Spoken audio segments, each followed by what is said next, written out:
Drama जान निसार के अगले एपिसोड में दिखाते हैं कि दुआ अपने घर वालों से मिलने के लिए जाती है और वो सब खुश नजर आ रहे होते हैं कि तभी दुआ फिजा से पूछती है कि क्या तुम अपने घर में खुश हो। तो फिजा पहले तो इस बात को टाल देती है, लेकिन दुआ के इसरार करने पर आखिरकार फिजा सच बोल पड़ती है कि मुझे अपने ससुराल में तुम्हारी वजह से ताने सुनने पड़ते हैं कि तुम अपने घर से भाग गई थी और तुम एक बदकिरदार लड़की हो। तो ये सुनने के बाद दुआ कहती है कि तुम मुझे अपने ससुराल का पता बताओ,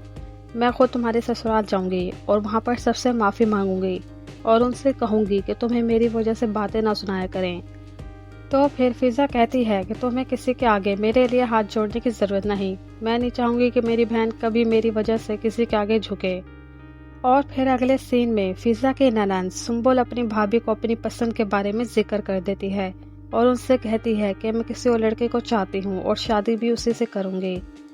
तो फिजा ये जानने के बाद अपनी ननंद की हमायत करती है और अपने शौहर से भी इस बात का जिक्र करती है, मगर सरफराज फिजा को झड़क देता है और बोलता है कि हमारे घर की लड़कियों की शादी वहीं होती है जहाँ हम तय करते हैं, तुम्हारी बहनों की तरह घर से भाग नहीं जाया करते और तुम मेरी बहन से दूर रहो, मैं नहीं चाहता कि तुम्हारा गंदा असर मेरी बहन पर भी पड़े। और इसके बाद आखिरी सीन में दुआ फरहा के घर अचानक पहुंच जाती है, तो ये देखकर फरहा हैरान होती है और इसके बाद आगे दुआ फरहा के साथ क्या करेगी ये तो जानेंगे हम आने वाले एपिसोड में। सो व्यूअर्स, इस ड्रामे के अगले एपिसोड के लिए मेरे चैनल को जल्दी से सब्सक्राइब कर लीजिए। आप देख रहे हैं एक है नॉलेज।